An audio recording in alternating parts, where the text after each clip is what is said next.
అపార్ట్మెంట్లో మెయింటెనెన్స్ పేరుతో వేలల్లో దోచేస్తున్నారు. దాని గురించి వీడియో చేయండి అని అడిగారు. ఈ వేళ అపార్ట్మెంట్లో మెయింటెనెన్స్ల గురించి మాట్లాడుకుందాం. ఈ విషయాలన్నీ మీకు ఎలా తెలుసండి? మీరు అపార్ట్మెంట్లో ఉంటున్నారా అని నన్ను చాలామంది అడిగారు. అయితే నేను గుజరాత్లో 8 సంవత్సరాలు 2 అపార్ట్మెంట్లో ఉన్నాను. ఇప్పుడు ప్రస్తుతం హైదరాబాద్లో కూడా నేను అపార్ట్మెంట్లో రెంట్కే ఉంటున్నాను. కాబట్టి ఈ అపార్ట్మెంట్ పంచాయతీలన్నీ, అపార్ట్మెంట్లో జరిగే బాగోతాలన్నీ నాకు బాగా తెలుసు. కాబట్టి ఎవరో కూడా డౌట్ పడక్కర్లేదు. నేను చెప్పేవన్నీ నిజాలా కాదా అనేది కామెంట్ మాత్రం చేయండి. అయితే అపార్ట్మెంట్లో మెయింటెనెన్స్ విషయానికి వస్తే ప్రతి నెల ఎంత వస్తుందని చెప్పేసి లెక్కలు కట్టేసి గ్రూపుల్లో మెసేజ్లు పెడుతూ ఉంటారు. ఈ నెల ఎంత వచ్చింది, మెయింటెనెన్స్ కట్టండి అని. ఎవరికి వాళ్ళు ఆన్లైన్లో పంపించేస్తూ ఉంటారు. ఎవరు కూడా నోరెత్తి అడగరు. ఎందుకు వచ్చింది ఇంత, ఏం కొన్నారు, ఎవరికి ఏమి ఇచ్చారు, పోయిన నెల కంటే కూడా ఈ నెల ఎందుకు వచ్చిందని ఇలాంటి విషయాలు అక్కడ ఉన్న వాళ్ళు ఎవరు అడగరు. లోపల మదన పడిపోతూ ఉంటారు. ఎందుకు ఈ నెల ఎంత వచ్చింది, చెప్పని కూడా చెప్పలేదు, కనీసం బిల్లులు కూడా చూపించలేదని ఇలా ఎవరికి వాళ్ళే అనుకుంటారు తప్ప ఎవరో ముందుకొచ్చి అక్కడ మెయింటెనెన్స్ చేసేవాళ్ళని ఎవరో నోరెత్తి అడగరు. ఒక కుటుంబంలో ఒక 4-5 ఉన్నారనుకోండి, అత్త మామ, ఒక 2 పిల్లలు, భార్యాభర్తలు ఉన్నారనుకోండి, ఓ 4-5 పెద్ద ఫ్యామిలీ ఉంటారు. వాళ్ళు అంతే మెయింటెనెన్స్ కట్టాలి. 2 భార్యాభర్తలు ఉన్నారనుకోండి, వాళ్ళు పొద్దున్న ఉద్యోగాలకు వెళ్ళిపోయి మళ్ళీ రాత్రికి వస్తారు, వాళ్ళు కూడా అంతే మెయింటెనెన్స్ కట్టాలి. ఫ్యామిలీ మెంబర్స్ ఎక్కువ ఉన్న వాళ్ళు 1500 వచ్చినా 2000 వచ్చినా ఏమీ మాట్లాడకుండా కట్టేస్తారు. 2 భార్యాభర్తలు ఉన్న వాళ్ళు ఉన్నారు చూసారా, వాళ్ళకి మాత్రం కోపం వస్తుంది. మేము పొద్దున్న వెళ్తాం, రాత్రికి వస్తాము, అయినా సరే ఇంత నీళ్ళ వాడకం కానీ, లిఫ్ట్లు వాడడం కానీ, ఇవన్నీ మేము వాడము, అయినా సరే ఇంత మెయింటెనెన్స్ కట్టాల్సి వస్తుందని వీళ్ళు బాధపడుతూ ఉంటారు. వాళ్ళ ఇంట్లో కుటుంబ సభ్యులు ఎక్కువ ఉండడం వల్ల కిందకి పైకి లిఫ్ట్లు వాడుతూనే ఉంటారు. నిజంగా చెప్పాలి అని అంటే 2 భార్యాభర్తలు ఉన్నారనుకోండి, అలాంటి వాళ్ళకి అపార్ట్మెంట్లో వేస్ట్ అనే చెప్పాలి. ఎందుకంటే అందరితో సమానంగా మెయింటెనెన్స్ కట్టాలి. వాడుకున్న వాళ్ళు అంతే కడతారు, వాడుకోలేని వాళ్ళు కూడా అంతే కడతారు. ఇప్పుడు కింద 1st ఫ్లోర్ 2nd ఫ్లోర్లో ఉన్నవాళ్ళు అనుకోండి, లిఫ్ట్ మేము ఎక్కువ వాడము, మెట్ల మించే నడిచి వెళ్తూ ఉంటాం, అయినా కూడా మేము అంత మెయింటెనెన్స్ కట్టాలా అని వాళ్ళు అడిగే వాళ్ళు ఉంటారు. ఇంకొకటి ఏంటంటే, ఇప్పుడు ఆన్లైన్ రావడం వల్ల ప్రతి కొత్తిమీర కట్టకు కూడా ఆర్డర్లు పెట్టేస్తున్నారు. పాల ప్యాకెట్ కావాలన్నా, పెరుగు ప్యాకెట్ కావాలన్నా, చిన్న వస్తువులు కూడా ఆన్లైన్లో ఆర్డర్లు పెడుతున్నారు. తెల్లారు లేచి ఈ ఆన్లైన్ బాయ్స్ ఎవరైతే ఉన్నారో, స్విగ్గీ, జొమాటో, ఈ కొరియర్ బాయ్స్ కానీ, ఇంకా వాళ్ళకి రెస్ట్ అనేది ఉండదన్నమాట. ఆ లిఫ్ట్ కిందకి పైకి తిరుగుతూనే ఉంటుంది. పోనీ ఒక్కసారి 2 సార్లు పెట్టుకుంటే అంత ఇబ్బంది ఉండదు. రోజుకి 4-5 సార్లు ఆర్డర్లు పెట్టుకుంటూ ఉంటే మరి ఆ కరెంటు బిల్లులు, మెయింటెనెన్స్లు ఎక్కువ రావా చెప్పండి? చిన్న దానికి కూడా ముందు లిఫ్ట్ని వాడుతూనే ఉంటారు. ఎవరు కూడా కాళ్ళు తీసి మెట్ల మించి నడిచి వెళ్ళే వాళ్ళు ఉండరు. కొన్ని ఫ్యామిలీలకి కోపాలు వస్తున్నాయి, మేము అసలు ఏది ఆర్డర్ పెట్టుకోము, కొరియర్ బాయ్ వచ్చినా కూడా మేము కిందకి వెళ్ళే తెచ్చుకుంటాము, పైన ఉన్న వాళ్ళు ఊరికే ఆర్డర్లు పెడతా ఉంటారు, బయట వాళ్ళు అందరూ కూడా లిఫ్ట్ని వాడుతున్నారని చెప్పేసి కడుపులో మదన పడుతూ ఉంటారు తప్ప ధైర్యంగా వెళ్ళి మాత్రం ఎవరు అడగలేరు. అపార్ట్మెంట్లో ఇలాంటివి ఉంటాయి, గమనించుకోండి. మెయింటెనెన్స్లు ఎక్కువ వస్తున్నాయి అని అంటే మరి ఎందుకు రావు చెప్పండి? వాడకపోయినా పక్క వాళ్ళు వాడినా కూడా ఆ బిల్లు కూడా మనమే కట్టాల్సిన పరిస్థితి. వాచ్మెన్కి ఒక రూమ్ అని సపరేట్గా ఇస్తూ ఉంటారు, చిన్న రూము. భార్యాభర్తలు ఒక 2 పిల్లలు అలా ఉన్నారనుకోండి, వాళ్ళే ఉంటారా? వాళ్ళ ఇంటికి చుట్టాలు ఎంతమంది వస్తారో, మన ఇంటికంటే ఎక్కువ వాళ్ళ ఇంటికి వచ్చేవాళ్ళు ఉంటారు. పిల్లలని, పెద్దవాళ్ళని, ఊరు నుండి వచ్చారు 4 రోజులు ఉంటారని ఇంకా కుప్పలు తప్పలు చుట్టాలు వచ్చిపోతూ ఉంటారనమాట. వాచ్మెన్ వాడే బోర్ నీళ్ళు కానీ, వాచ్మెన్ వాడే కరెంటు బిల్లులు కానీ అన్నీ కూడా మన మెయింటెనెన్స్లోనే పడతాయి. వాచ్మెన్ రూమ్కి కరెంట్ మీటర్ సపరేట్గా ఏమీ ఉండదు. వాచ్మెన్కి మొత్తం అన్నీ ఫ్రీయే, కరెంట్ ఉండదు, నీళ్ళు కూడా ఉండదు, ఇంకా ఏది ఉండదు. తనకి శుభ్రంగా ఇంట్లో ఉండాలి, ఫ్రీగా అన్నీ వాడుకోవాలి. వాడు ఏం వాడుతున్నాడో ఎవరికి తెలుస్తుంది చెప్పండి? ప్రతిసారి వాచ్మెన్ గదిలోకి వెళ్ళి వాళ్ళు ఎంత వాడుతున్నారో కరెంట్ మనం చూస్తామా? ఏవి చూడవు. వాళ్ళకి వాచ్మెన్ వాడే కరెంటు బిల్లు కూడా మనపైనే పడుతుంది.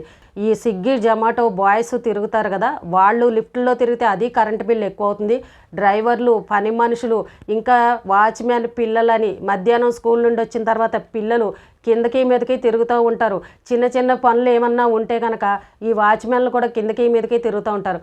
మరి రోజు పొద్దున్న లేచి ఇంతమంది ఆ లిఫ్ట్ని వాడుతుంటే కరెంటు బిల్లు రాదా చెప్పండి? అవన్నీ తీసుకొచ్చి మెయింటెనెన్స్లో వేస్తారు. మరి అది వచ్చి మనపైనే పడుతుంది. నేను అసలు ఏమీ వాడలేదు, అయినా కూడా నాకు ఎంత వేసారో అన్న ఈ అపార్ట్మెంట్లో ఎవరు ఊరుకోరు. ఎంత బిల్లు వస్తే అంత అందరూ సమానంగా కట్టాల్సిందే. అపార్ట్మెంట్లో ఇలా ఉంటాయన్నమాట. కొన్ని చోట్ల అపార్ట్మెంట్లో మెయింటెనెన్స్ చేసేవాళ్ళు చక్కగా నిజాయితీగా కరెక్ట్గా ఉంటారు. అలాగే అక్కడ ఏదైనా ఇలాగ ఎక్కువగా తిరిగే వాళ్ళు ఉంటే వాళ్ళకి చక్కగా సున్నితంగా చెప్తారు, బాబు నువ్వు ఏదైనా కొరియర్లో వస్తే కింద నుండే తెచ్చుకొని తప్ప పైకి ఎవరు రావద్దని, ఇలాంటి కొన్ని రూల్స్ చక్కగా పెడతారు. అక్కడ ఉన్న వాళ్ళు కూడా ఆ రూల్స్ని పాటిస్తారు. కొన్ని అపార్ట్మెంట్లో ఉన్నాయి చూసారా, ఎవ్వరు ఎన్ని చెప్పినా కూడా పట్టించుకోరు. మా ఇష్టం, మేము మెయింటెనెన్స్ కడుతున్నాం కదా, మేము ఎందుకు వాడుకోకూడదని ఇలా మొండిగా చేసేవాళ్ళు ఉంటారు. దానివల్ల ఏంటంటే ఇద్దరే భార్యాభర్తలు ఉన్నవాళ్ళు, ఎక్కువగా లిఫ్ట్ని దాన్ని వాడని వాళ్ళు, ఇలాంటి వాళ్ళందరికీ కూడా కొంచెం బాధ అనిపిస్తుంది. చూడు వాళ్ళు అంతమంది వాళ్ళ ఇళ్ళకి ఎప్పుడు చుట్టాలు వస్తూ ఉన్నారు, అన్నిటికీ ఆర్డర్లు పెట్టుకుని బాయ్స్ తిరుగుతూ ఉంటారు, అయినా సరే వాళ్ళు వాడింది కూడా మేమే కట్టాల్సి వస్తుందని ఇలాగ గొడవలు పడేవాళ్ళు కూడా ఉంటారు. కాబట్టి అపార్ట్మెంట్లో ఇలాంటివన్నీ పంచాయతీలు ఉంటాయి. మరి వాటి అన్నిటినీ మనం భరించగలమని అనుకుంటేనే మనం అపార్ట్మెంట్లో ఉండాలి. కానీ ఇవన్నీ పైకి కనబడవు. ఏదో ఫస్ట్ వచ్చినప్పుడేమో ఇంత కడితే చాలు సరిపోతుంది అని అంటారు. మీరు వచ్చినప్పుడు ఒక 2 నెలలు 3 నెలలు తక్కువ వచ్చి తర్వాత కరెంటు బిల్లులు ఎక్కువ వచ్చాయి అనుకోండి, ఇంకా మనకు సినిమా కనబడుతుంది అనమాట. ఎవరిని అడగాలో తెలీదు, వాళ్ళు చూస్తే లెక్కలు సరిగ్గా చెప్పరు. గట్టిగా లెక్కలాడితే మమ్మల్ని మీరు అనుమానిస్తున్నారా అంటారు, లేదంటే మీరే మెయింటెనెన్స్ చేయండి మీకు తెలుస్తుంది ఇక్కడ ఎన్ని బాధలు ఉన్నాయని ఇలా రివర్స్లో మాట్లాడే వాళ్ళు ఉంటారు. లేదంటే అడిగారు అనుకో, అగో బకెట్లు కొన్నాం, పెనాయిలు కొన్నాం, చీపురు కట్టలు కొన్నాం, తుడిచే కర్ర కొన్నామని ఇలాంటి లెక్కలన్నీ చెప్తారు. అవన్నిటికీ ప్రతిదీ మనం అడగగలమా చెప్పండి? దానికి ఎంత ఖర్చు పెట్టారు, ఇదంతా చీపురు కట్ట ఎంత, బకెట్ ఎంత, పినాయిల్ ఎంత అని ఇలాంటివి ఎవరైనా అడుగుతారా?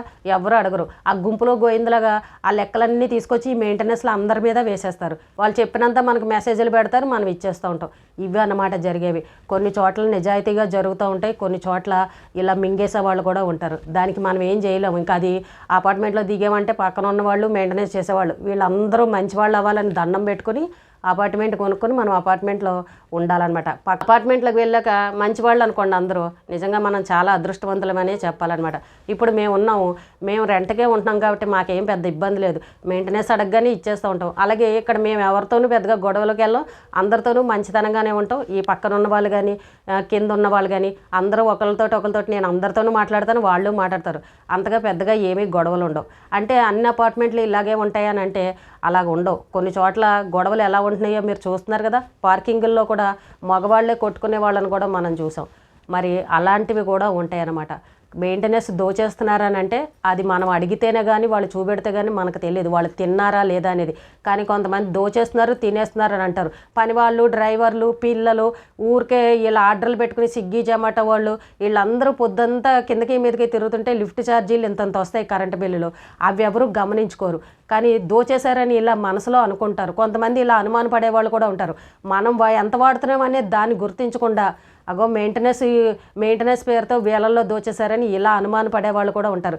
ఏదైనా సరే ఒక క్లారిటీగా ఉండండి. మీకు అక్కడ మెయింటెనెన్స్ చేసేవాళ్ళు ఎవరున్నారో ఆ గ్రూప్ అందరూ కలిసి కూర్చుని ఒకసారి మాట్లాడుకోండి. మరి మెయింటెనెన్స్ ఇంతంత వస్తుంది కాబట్టి కొరియర్ బాయ్లు కానీ వాచ్మ్యాన్లు, డ్రైవర్లు ఇలా లిఫ్ట్ వాడకూడదని ఇలా ఏదైనా ఒక రూల్ లాగా పెట్టుకుంటే అప్పుడు ఏమన్నా కరెంటు బిల్లులు తగ్గాయనుకో ఆటోమేటిక్గా మెయింటెనెన్స్ అనేది తగ్గుతుంది. అలాగే ఇంకొకటి ఏంటంటే ఇప్పుడు సమ్మర్ వచ్చిందనుకోండి ఆటోమేటిక్గా కరెంటు బిల్లులు ఎక్కువ వస్తాయి. వాటర్ అందరికీ కష్టమవుతుంది. ఆ మోటార్లు వేసినా కూడా చాలా స్లోగా ఎక్కుతాయి నీళ్లు. అందుకని ఎక్కువసేపు మోటార్లు తిరగడం వల్ల అప్పుడు కరెంటు బిల్లు వస్తుంది. మనకి నీళ్లు సరిపోలేదనుకోండి బయట నుండి ట్యాంకర్లు తెప్పించి పోయిస్తూ ఉంటారు. అప్పుడు కూడా ఇంటికి ఇంత 500 అలా ఇవ్వండి అని చెప్పేసి అందరి దగ్గర వసూలు చేసి ట్యాంకులు తెప్పిస్తూ ఉంటారు. ఇలాంటివి కూడా జరుగుతూ ఉంటాయి. అంటే పోనీ సమ్మర్ కదా ఎక్కువ వచ్చిందిలే అని అనుకుంటాం, కానీ కొన్ని చోట్ల ఏంటంటే మిగిలిన రోజుల్లో కూడా మెయింటెనెన్స్లు ఎక్కువ వస్తూ ఉంటాయి. కానీ ఎవరైనా సరే ఒకటి గమనించుకోండి, మనం లిఫ్ట్లు అవి ఎలా వాడుతున్నాము, వాచ్మెన్ నీళ్లు అవి ఎలా వాడుతున్నాడు, వాచ్మెన్ ఇంటికి బంధువులు వాళ్ళు వచ్చేవాళ్ళు పోయేవాళ్ళు ఎంతమంది ఉంటున్నారు, వాళ్ళు ఎలా వాడుతున్నారు, ఇలాంటివన్నీ కూడా మీరు గమనించుకోవాలి. ఇష్టం ఉన్నవాళ్ళు డబ్బు ఉన్నవాళ్ళు అనుకోండి అడిగినంత ఇచ్చేస్తూ ఉంటారు. కానీ కొంతమంది కట్టలేని వాళ్ళు ఇబ్బందులు పడేవాళ్ళు ఉన్నారనుకోండి, ఇద్దరే మనుషులు ఉన్న వాళ్ళు ఉంటే మాత్రం ఇలాంటి పంచాయతీలు, ఇలాంటి కష్టాలు, ఇలాంటి బాధలు ఇవన్నీ భరించాల్సిందే. ఇక్కడ ప్రతిదానికి ఆర్డర్లు పెట్టేసుకుని ఒళ్ళు కదలకుండా ఇంట్లో కూర్చుంటే మరి కరెంటు బిల్లులు ఎక్కువ రాక ఏమవుతాయి చెప్పండి. వాడుకున్నప్పుడేమో ఇష్టం వచ్చినట్టు వాడుకుంటారు, ఎక్కువ కరెంటు బిల్లు వచ్చేసరికి మెయింటెనెన్స్ కట్టడానికి ఇబ్బందులు పడుతూ ఉంటారు. కాబట్టి అపార్ట్మెంట్ అన్నప్పుడు ఇలాంటివన్నీ ఉంటాయి. మరి మీకు అక్కడ మెయింటెనెన్స్ చేసే వాళ్ళని బట్టి ఉంటుంది. కానీ కొన్ని అపార్ట్మెంట్లో చక్కగా రూల్స్ని పాటిస్తారు, కానీ కొన్ని అపార్ట్మెంట్లో రూల్స్ అనేవి ఏవీ పాటించరు. ఎవరికి నచ్చినట్టు వాళ్ళు ప్రవర్తిస్తూ ఉంటారు. ఇలాంటి గొడవలు ప్రతి నెల మెయింటెనెన్స్ వచ్చినప్పుడల్లా ఇలాంటి పంచాయతీలు చాలా అపార్ట్మెంట్లలో జరుగుతూనే ఉంటాయి. అంటే నలుగురితో నారాయణ అని అనుకుని మనం కూడా అందరితో పాటు సమానంగా కట్టేసుకుని మాట్లాడకుండా సైలెంట్గా ఉండాలన్నమాట. చూసారా అపార్ట్మెంట్లో ఎన్ని పంచాయతీలు ఉన్నాయో, కుక్కల గురించి, పిల్లల గురించి, పార్కింగ్ల గురించి, నీళ్ళ గురించి, లిఫ్ట్ల గురించి, వాచ్మ్యాన్ల గురించి, పని మనుషుల గురించి, డ్రైవర్ల గురించి, అబ్బో చెప్పుకుంటూ పోతే ఎన్ని జరుగుతాయో. నిజంగా ఫుల్ టైంపాస్, ఫుల్ ఎంటర్టైన్మెంట్ అనమాట. ఖాళీగా ఉండి ఏ పని పాటలు లేని వాళ్ళు చక్కగా అపార్ట్మెంట్లో ఉండి ఇలాంటివన్నీ చూడొచ్చు. లేదనంటే మనం బిజీగా ఉన్నాం మనకు అక్కర్లేదనంటే అడిగినంత ఇచ్చేసి నోరు మూసుకుని సైలెంట్గా ఉండొచ్చు అనమాట. ఇలాంటివి ఉంటాయి అపార్ట్మెంట్లో. ఇప్పుడు మీకు అర్థమైందా అపార్ట్మెంట్లో ఎలాంటి పరిస్థితులు ఉంటాయో? అపార్ట్మెంట్లో ఉన్న వాళ్ళందరికీ ఫుల్ ఎంజాయ్మెంట్ అనమాట.